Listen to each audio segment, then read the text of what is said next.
Not ready, oh baby. Then I chose shit, I'm not joking. Not ready, oh baby. Then I chose shit, I'm not joking. Not ready, oh baby.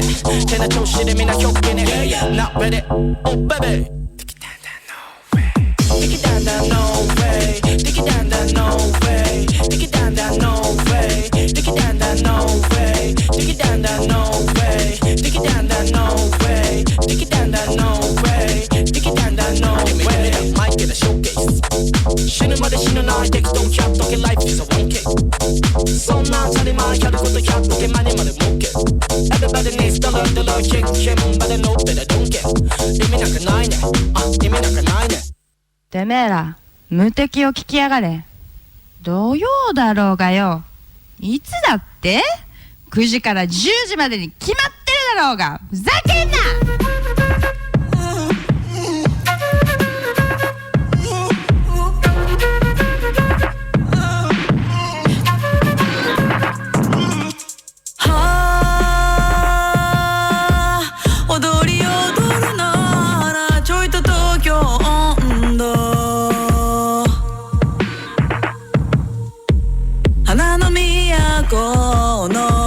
花の都の真ん中でやっとなそれよいよいよいやっとなそれよいよいよいよいやっとなそれよいよいよい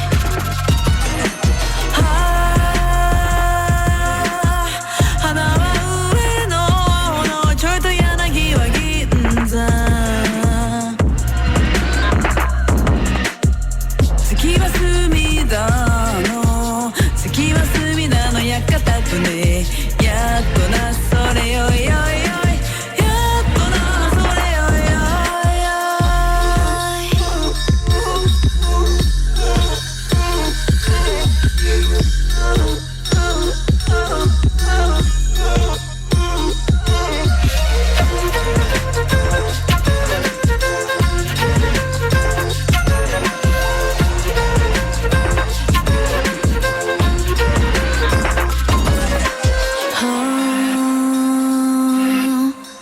昔は武蔵のちょいとすすきの都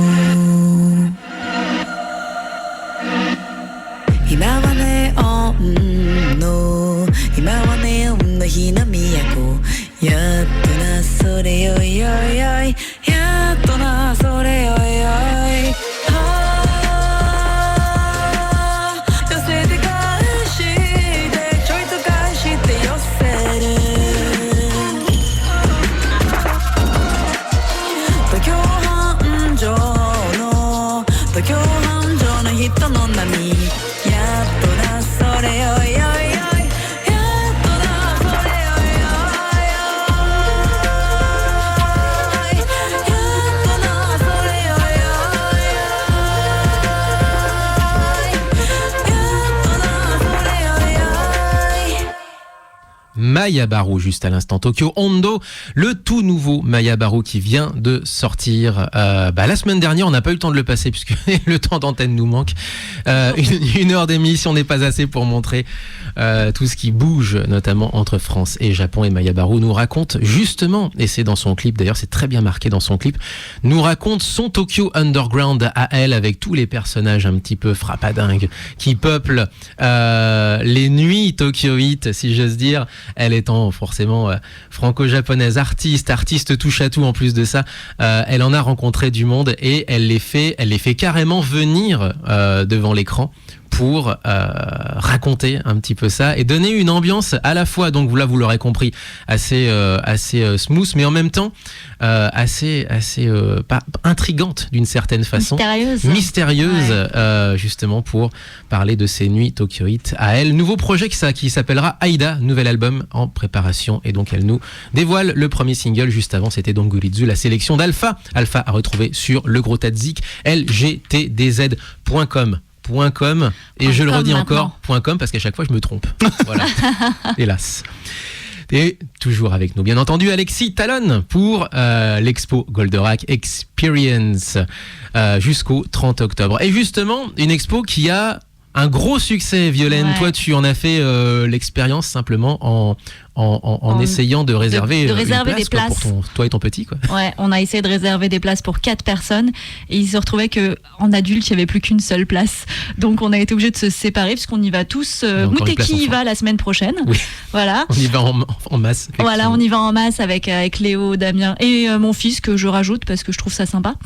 Et du coup, on a galéré à avoir des places. Donc, si vous en voulez, dépêchez-vous parce que c'est un peu galère. Ce qui est une bonne chose en soi, puisque l'expo est un succès. Donc là, on en a une preuve concrète et formelle. Ça le comble. Mais du coup, est-ce qu'on va prolonger l'expo, Alexis? Prolonger au même endroit, c'est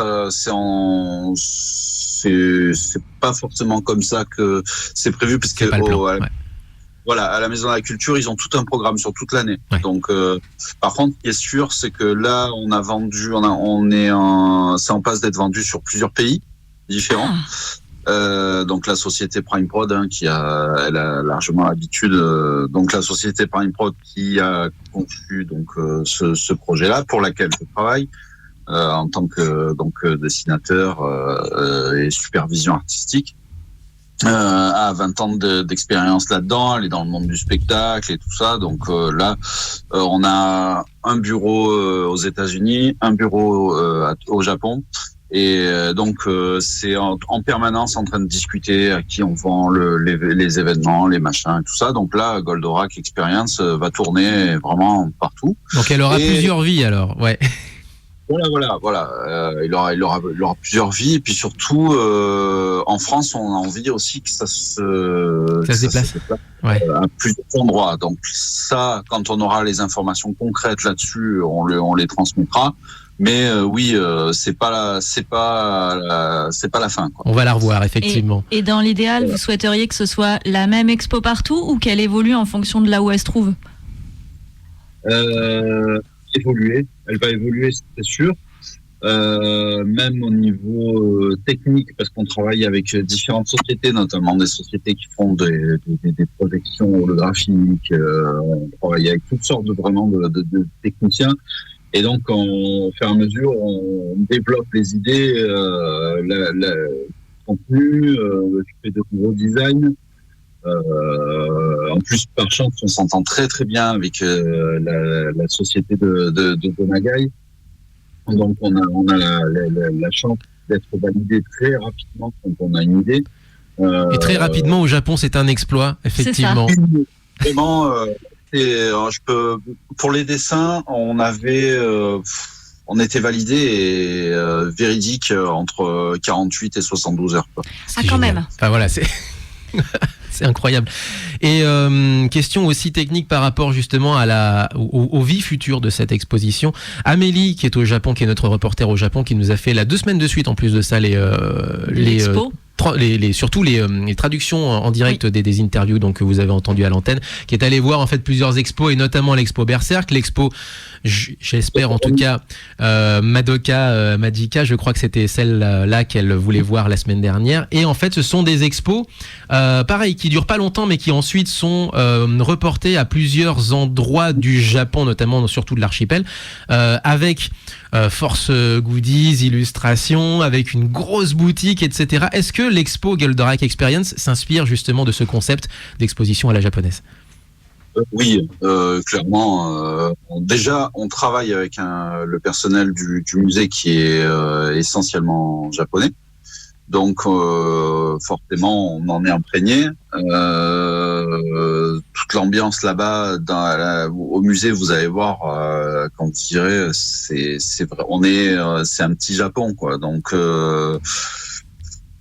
c'est très zen, c'est très classe, tout est carré, tout est nickel. C'est l'expérience. Alors, autant au concert qu'il y aura, ça va être la folie, autant au musée en lui-même, c'est vraiment un moment zen où on s'immerge. En fait, c'est pour ça qu'on voulait aussi, au niveau de l'ambiance, on voulait un truc super immersif, aussi bien au niveau des éclairages que des illustrations, que des murs que tu verras qui sont décorés. Parce que il y a rien d'agressif. On peut très bien y aller avec les enfants, quoi. C'est pas la cohue. Déjà par rapport aux restrictions sanitaires, il faut entrer les gens au compte-gouttes.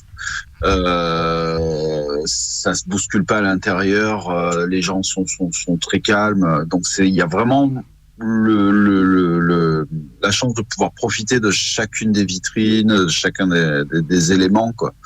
Et ça, c'est très agréable, quoi. Ça, justement, t'as un petit peu enchaîné, justement, anticipé sur la question de Violaine, qui vient avec son petit, donc forcément. Je viens avec mon petit qui lui, n'a jamais connu ça à la télé, clairement, puisqu'il est trop jeune pour. Et est-ce que, du coup, ça s'adresse plus à un public de personnes qui ont connu ou des enfants, des parents qui viennent avec des gamins qui n'ont jamais connu ça pourront expliquer à leurs enfants? Est-ce qu'il y aura des choses pour attirer un petit peu le regard du pour rapprocher petit, parents et enfants, voilà. C'est ça? Ouais. Justement, ouais, tu as bien fait de me demander ça, parce que c'est aussi bien le flashback pour tous les fans, mais pour tous ceux qui découvrent, c'est une immersion aussi totale. C'est-à-dire que aussi bien pour un petit, il va découvrir des personnages taille réelle, donc il va y avoir par exemple des projections holographiques là pour le Goldorak en Skeleton avec on voit l'intérieur du robot et sa carcasse. Il y aura vraiment, pour un enfant, c'est vraiment la découverte. Et puis surtout, il y a toute une partie où on expose les jouets. Il y a les statues classiques des sociétés qui font du produit récent, mais il y a toute la gamme sortie au Japon entre 76 et 77, quoi.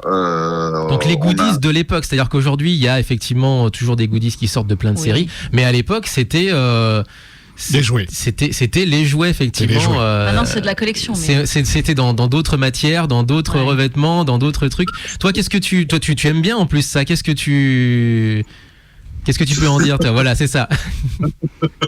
Moi c'est ce que je préfère. Voilà. Moi c'est ce que je préfère parce que c'est vraiment c'est toute l'aura de l'époque. J'adore ces pièces-là parce qu'elles reflètent, elles incarnent toute une époque. C'était l'époque de l'âge d'or du du jouet super résistant, parce qu'il y a le die-cast qui a été justement inventé à cette époque-là par le patron de Bandai, Poppy à l'époque, pour en gros avoir une proportion égale au poids que pourrait faire le robot. C'est-à-dire que ils avaient pensé, ils avaient été jusque-là. Ils ont mis à l'échelle, quoi, si j'ose dire.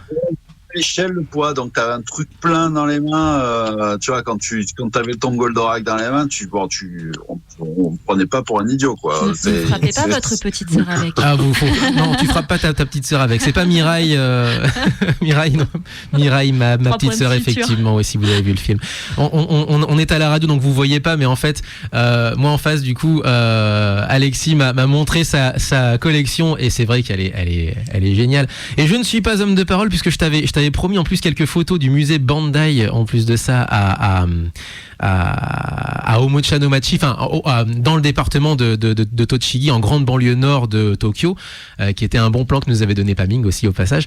Et on était allé le visiter avec Romain. On avait fait carrément un reportage photo à retrouver sur nos réseaux sociaux, mais aujourd'hui c'est complètement perdu entre telle ou telle rubrique, etc., etc. Et je t'avais dit que j'avais trouvé des vieux Astro, le petit robot, ça n'a rien à voir, mais effectivement il y avait des vieilles pièces des années 50, 60, des choses comme ça. Pour c'est les pièces, ça fait partie des pièces les plus chères, hein. Quand on voit une dédicace de Tezuka, rien qu'une signature qui commence lors des enchères au Japon à 1 million de yens, ça calme, effectivement. Et puis entre les enfants français de l'époque et les enfants japonais de l'époque, il faut voir dans quel état sont les pièces. Enfin, elles sont neuves pour nous en France, parce que ils font très attention à leurs affaires en général. Ah ouais. À seconde main au Japon, c'est presque du neuf. Hein. Ah ouais, c'est ça.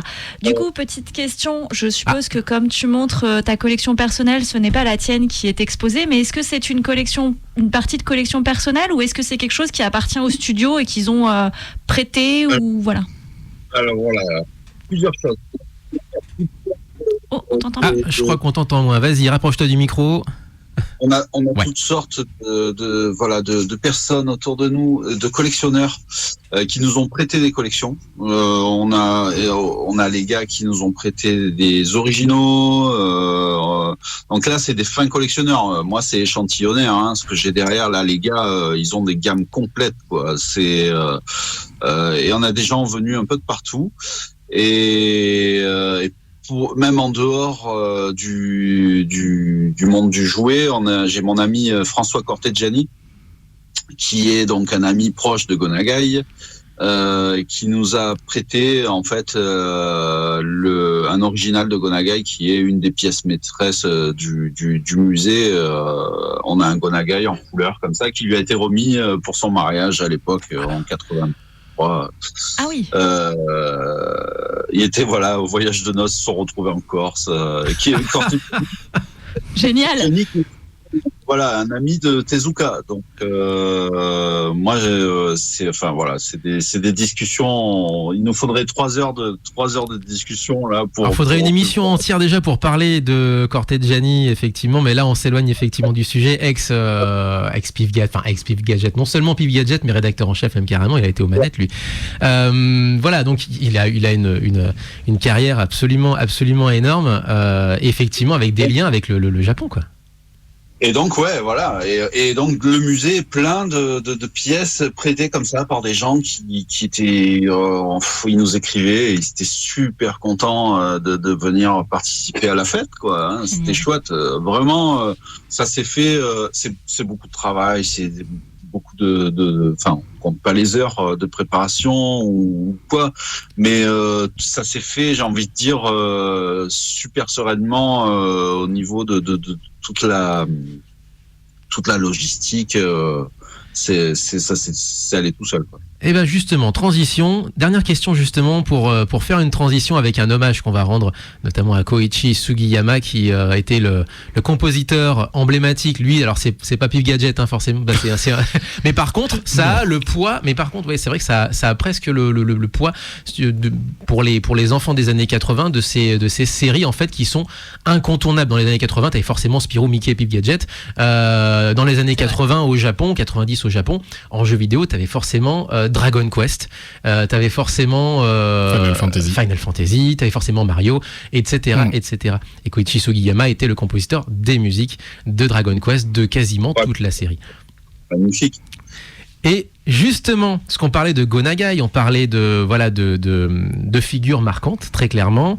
Toi, tu as dû justement dessiner, illustrer, mettre en scène cette exposition Goldorak Experience.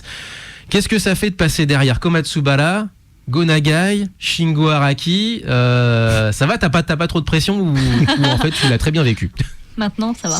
Alors, j'avais eu un avant-goût en 2008 parce que j'avais fait les packaging pour une société qui faisait du produit dérivé de Goldorak. Donc, j'avais déjà eu à travailler avec les bureaux de Dynamique.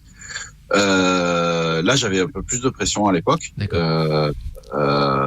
Après, là, le fait de revenir,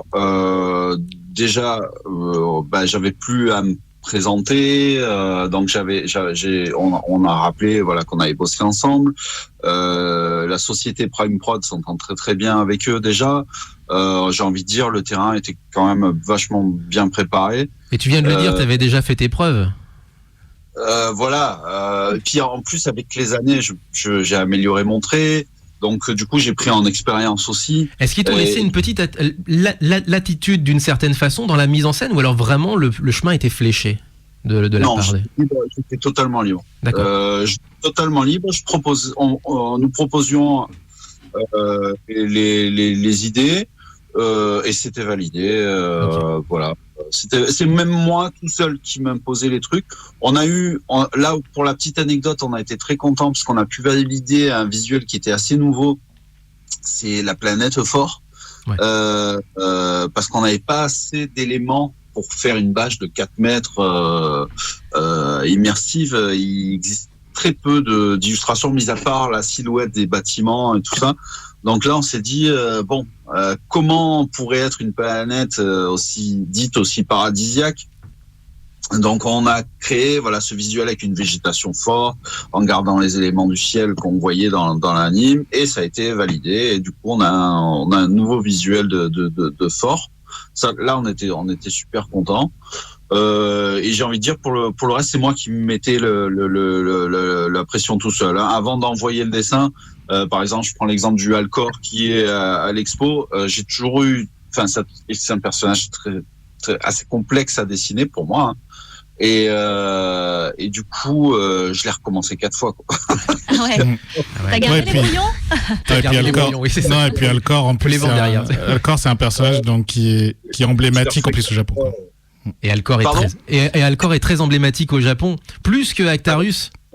C'est mon préféré. C'est le pilote du Great Mazinger. C'est le pilote du Great Mazinger, c'est pour ça qu'il y a un peu de pression. C'est une des raisons pour lesquelles effectivement Goldorak a été un peu pris en grippe au Japon, puisque mais qu'est-ce qu'ils ont fait de Alcor? C'est devenu un pleutre, alors qu'à la base c'est quand même le pilote du Great Mazinger, etc., etc.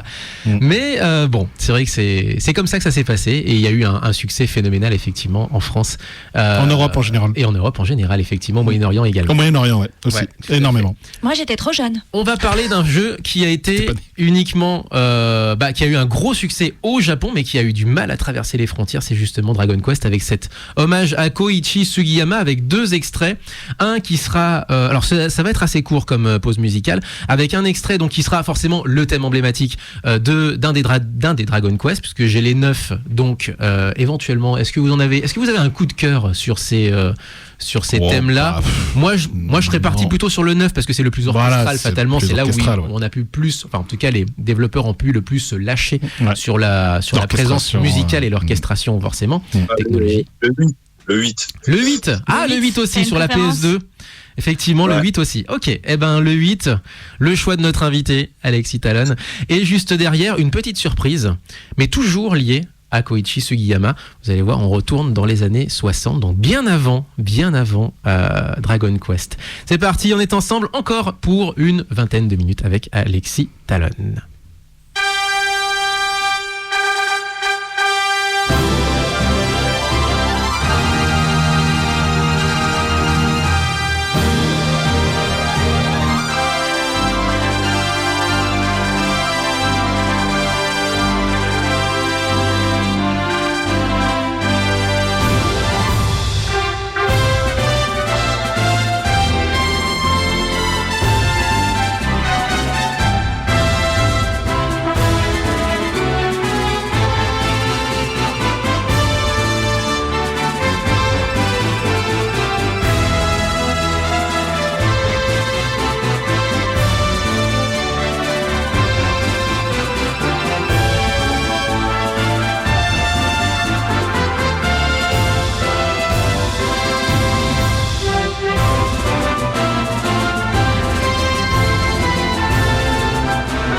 Bon, bah, longue vie à Mouteki, de la part de Jackie.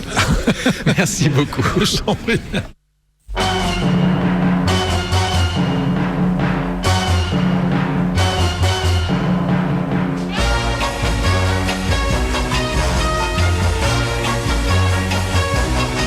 追いかけてすがりつきたいのあの人が消えてゆく雨の曲がり角幸せも思い出も水に流したの戸惑うつ雨の音頬濡らす涙初めから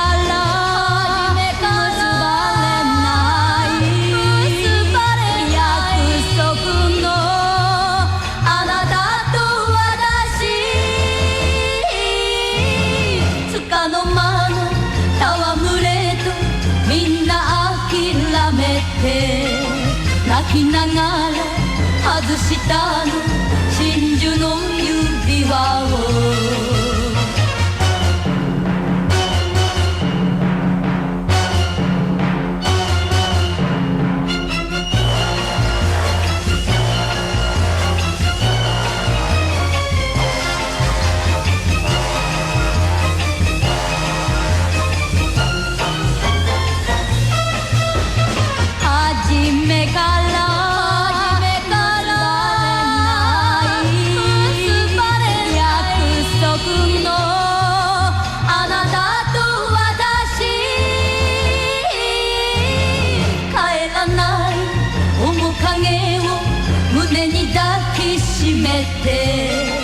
口づけをしてみたの雨のガラス窓ドゥンドゥディドゥバドゥンドゥドゥディドゥババヤバヤバヤドゥンドゥディドゥバドゥンドゥドゥディドゥババヤバヤバヤドゥンドゥディドゥバドゥンドゥドゥディドゥババヤバヤバヤ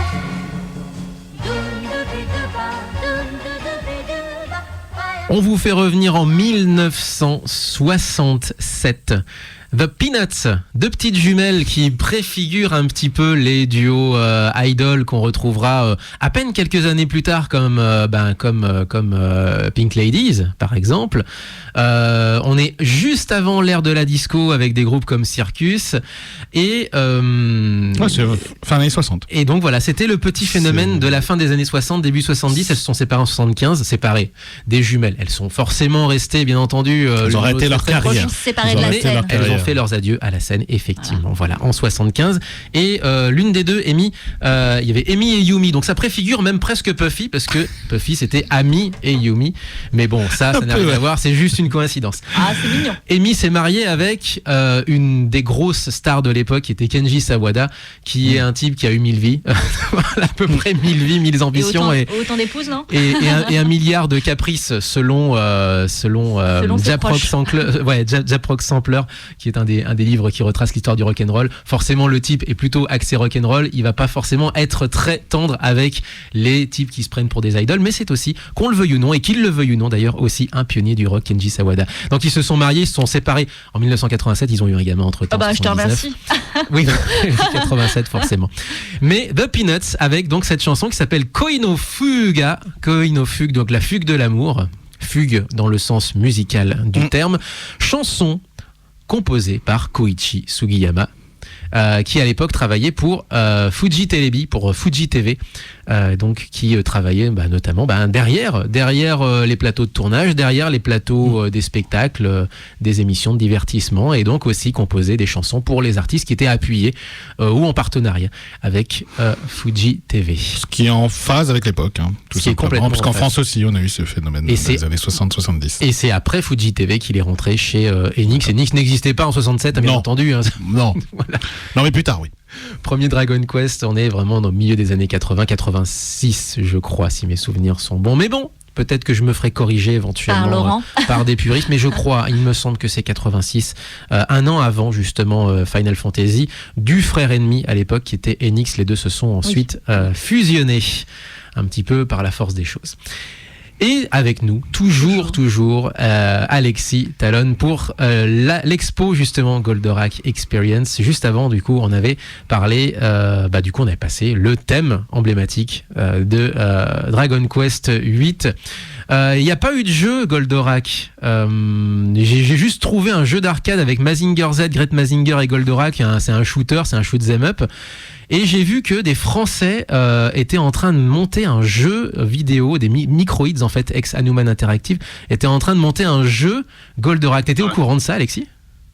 Parce qu'on les connaît, c'est des copains. Ah bah voilà.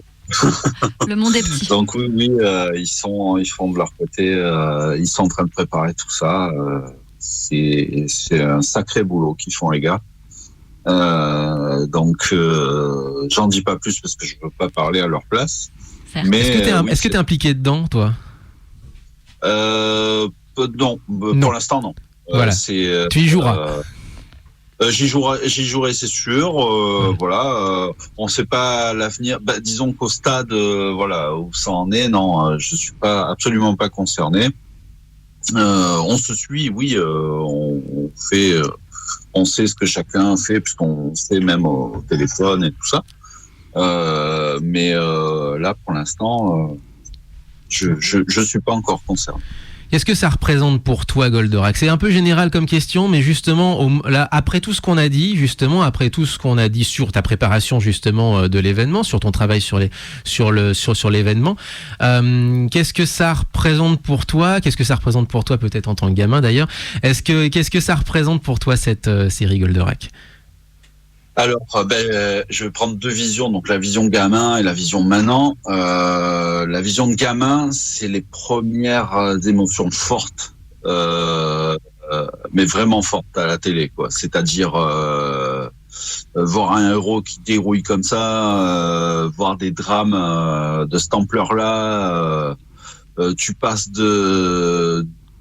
Tu trépignes et 10 minutes avant, tu t'es derrière le canapé, quoi, à te dire qu'est-ce qu'ils vont lui faire.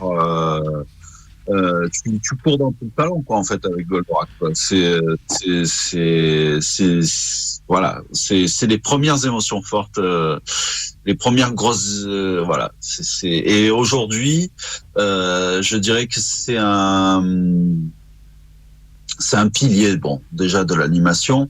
Outre tous les maîtres qui ont travaillé dessus, j'en avais parlé justement avec le maître Tsunoda quand il était encore de ce monde. On avait bossé une journée ensemble à retoucher, à revoir mon boulot. On avait tout épluché et il me disait que justement sur Goldorak c'était très différent parce que outre Mazinger qui avait déjà toute sa ligne et Grit qui était déjà scénarisé par Monsieur Nagai, Goldorak est arrivé un petit peu comme une commande en plus parce que c'était l'ère de l'ufologie. Ouais.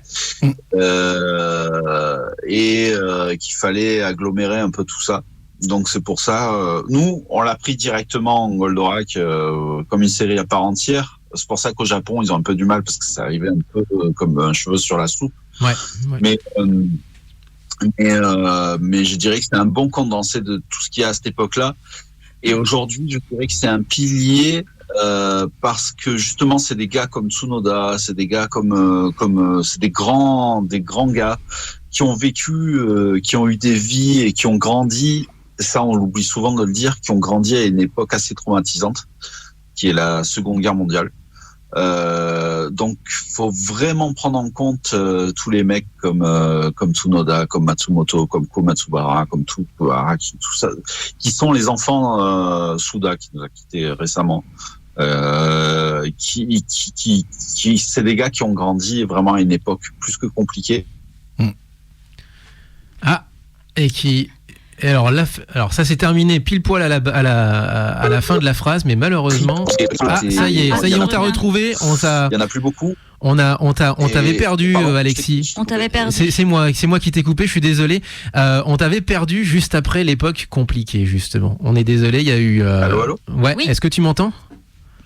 Ah, voilà. Je crois que. Alors ça.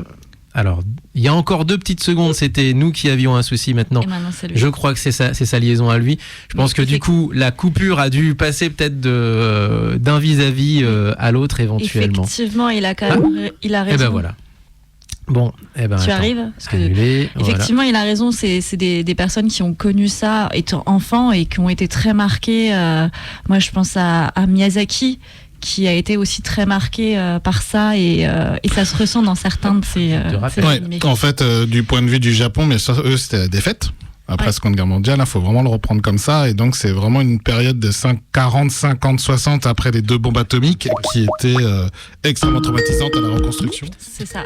À la reconstruction du Japon. Et donc, voilà. eux, ils n'ont connu vraiment l'explosion économique. Alors que nous, on l'a connu dans les 30 Glorieuses. Oui. Voilà, c'est bien. Ok, super ça. C'est bon. On l'a connu, eux, ils l'ont connu un peu après. En Voilà. fait, leur vraie explosion économique à partir de fin 60, je pense, début 70. Et donc, là, c'est reparti vers des choses qui ont vraiment accéléré. Mais eux, ils ont connu les années 50 très, très compliquées. Et on a retrouvé Alexis, justement. En ton absence, entre-temps. Alexis, on expliquait qu'effectivement, ces personnes de cette période-là, moi je parlais d'un petit peu de Miyazaki qui avait été très marqué, effectivement, même dans ses animés, par la période qu'il a vécue étant enfant pendant la Seconde Guerre mondiale. Voilà. Ouais, tout à fait. Voilà, et justement, ce que on en a parlé récemment avec Joe et tout ça, des fois, ils se posent la question de savoir quel rôle il pourrait faire. Et je disais que en fait, dans la sélection d'une équipe aujourd'hui, d'un dessin animé, parce qu'on était toujours dans cette discussion, c'était mieux avant, et voilà, et qui fait qu'aujourd'hui, on n'a pas ça. C'est tentant. En fait, ce qui fait qu'aujourd'hui, on a moins de profondeur, c'est tout simplement que, en fait, on a passé la main à des gestionnaires qui ne gèrent, on va dire, que la partie commerciale, et on a perdu pour faire une équipe, il faut toutes sortes de profils. Je dis pas qu'il faut enlever tout le commercial et qu'il faut il faut de tout.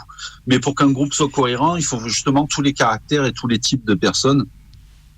Et là, en fait, ce qu'il faut pour des séries et des trucs de ce genre, c'est des gens qui ont de la tripe et des gens qui ont vécu des choses.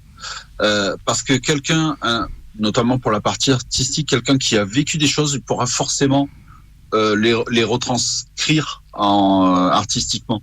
Quelqu'un qui n'a rien vécu ne peut pas transmettre, en fait. Et donc c'est là tout le nœud du problème. Et voilà, donc pour revenir à la question initiale, qu'est-ce que ça m'a apporté Goldorak? Tout ça, quoi. C'est ça, culturellement, ça montre bien les déchirures que peuvent connaître des gens qui ont envie de vivre dans la paix et qui sont obligés de faire la guerre pour avoir cette paix, quoi, en fait. C'est à peu près ça. En plus de ça, il y a des explosions qui font très écho aux explosions atomiques. Les explosions de Golgoth, généralement, elles sont dantesques parce que aussi, il faut signifier que le grand méchant de l'épisode, en tout cas, est décédé. Et les combats, en plus, sont assez épiques. On n'est pas sûr. Quand on est gamin, alors on peut se figurer à froid que, forcément, le gentil va forcément gagner. Mais les combats étant un peu scénarisés, j'ai envie de dire à la manière du catch, c'est-à-dire avec des phases où l'ennemi a le dessus, avec des phases ou des fois où le gentil a le dessus, en tout cas croit avoir le dessus, mais l'ennemi a un deuxième souffle, etc. C'est très bien chorégraphié. Et en fait, quand on est gamin, on est pris dedans. On n'est pas sûr que le gentil va gagner, alors qu'on le sait. On est pris dedans parce que déjà, enfant, ce qui structure un enfant, c'est la répétition. C'est pas, un enfant ne va pas apprendre quelque chose et l'intégrer en une seule fois. Il va apprendre, pour apprendre à marcher, il va tomber bien des fois. Il va répéter un geste jusqu'à ce que le cerveau l'intègre et que ça devienne naturel. C'est pour ça que ce sont des épisodes comme ça, avec, même si l'arrière, il y a un fond, une story qui change avec des personnages différents et tout ça. On retrouve ce rituel rassurant, en fait, où le gamin va se dire, voilà, ça y est, malgré qu'il y ait ces personnages, malgré qu'il y ait ce nouveau méchant, ce malheur qui arrive, acteur russe blessé, tout ça, on a ce moment rassurant où il réintègre Goldorak et où il va défoncer le Golgoth une fois pour toutes, pour qu'on soit débarrassé, en fait, de ce nouveau malheur qui débarque dans l'épisode, quoi, en fait. C'est ça le truc, quoi. Et d'ailleurs, contrairement à ce qu'on pense, il y a énormément d'épisodes, mais il y a une trame scénaristique et même il y a une fin. Alors, une montée vers la fin qui est assez dantesque avec le grand stratégaire qui perd sa propre planète finalement à force de l'exploiter. Elle explose même carrément et il se retrouve lui-même SDF de l'espace à la fin de la série et tente un assaut final complètement désespéré. Il y a juste la fin de la fin qui est un petit peu qui fait débat effectivement, où ils repartent tous les deux et c'est bien dommage. Mais c'est vrai que ça reste une série qui a structuré, en tout cas en France, qui a structuré beaucoup de choses et notamment le goût des gamins de l'époque. Tu fais bien de le dire. C'est ça, les musiques, les couleurs, le côté épique. Et, je veux dire, c'est toujours bon de s'inspirer de héros comme ça, parce que ce sont des mecs droits dans leur basket. Alors bien sûr, dans une vie réelle, on n'est pas des personnages stéréotypés avec monofonction. On va dire qu'on a tous en nous un peu d'Alcor, un peu d'Actarus, un peu de machin, et c'est à nous de le doser suivant les moments de la vie, quoi. Mais c'est toujours bon d'avoir ces espèces de totems comme ça, comme d'inspiration, des choses importantes, quoi. Et notamment pour les enfants, c'est très bien, c'est très bon. C'est très important aussi de voir que on peut avoir des moments de doute, même quand on n'est pas, même quand on est le gentil, il y a des moments de doute où on ne sait pas si on va gagner. En fait, ça nous apprend aussi à persévérer quand on est petit. C'est effectivement très humain comme série. Malheureusement, voilà. c'est tout le temps qu'on a, et ça, malheureusement, c'est aussi un temps humain qu'on ne peut pas étendre. Et c'est bien dommage. Mais on fait des gros bisous à Visage d'Amérique latine qui sont juste là et qui sont prêts à rentrer dans le studio. Alexis, merci énormément. On rappelle Goldorak Experience, goldorak-experience.com pour toutes les informations. C'est jusqu'au 30 octobre avec une soirée. En plus de ça, on a oublié d'en parler. Il faudrait une deuxième heure de la fameuse Retro Night au Grand Rex à Paris avec Enrique, Noam, Savelli, Michel Barouille. Tu voulais dire un petit mot? Je suis désolé, je t'ai coupé. Vas-y, je t'écoute. Non, il n'y a pas de souci. Merci déjà d'avoir accueilli. On a pu parler, c'est bien. Et oui, en effet, la soirée concert qui aura lieu, qui est aux 2/3 plein au niveau des réservations, donc il reste encore un peu de place. Il en reste, ouais. Et voilà. Il en reste comme tu encore dis, ouais. Voilà, l'expo qui est jusqu'au 30. Donc, on a fait au mieux avec vraiment tout l'amour qu'on avait pour Goldorak et le respect pour le public qu'on pouvait avoir. Et on espère que ça sera ressenti sur place, quoi. Voilà.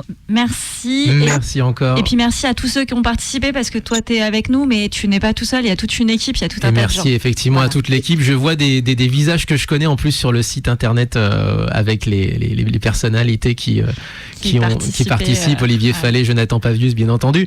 On leur fait évidemment plein de gros bisous. On se quitte avec quoi en fait, Léo? Est-ce que tu as un petit quand même me prendre de cours, un petit tasse de pique que tu sors de ta manche éventuellement? On va partir en douceur alors. Allez, on va remettre encore la chanson de Belle. Ah, allez. Utayo, et on va finir là-dessus. Millennium Parade, Cross, Belle, Uta. Non, c'est Utayo. Ah non, c'est juste Utayo. Ouais, Utayo, c'est Belle qui chante. Et ouais, c'est Belle directement qui chante. Vas-y. Allez, on se quitte avec ça. Merci encore, portez-vous bien, vive le son japonais. Jamatane. Ciao. Bon samedi, salut.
メロディーが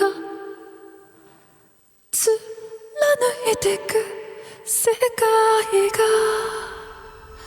見たいの毎朝起きて探してるあなたのいない未来は想像したくはない嫌なのでももういない正解がわかんない私以外うまくいってるみたいそれでも明日は来るのでしょ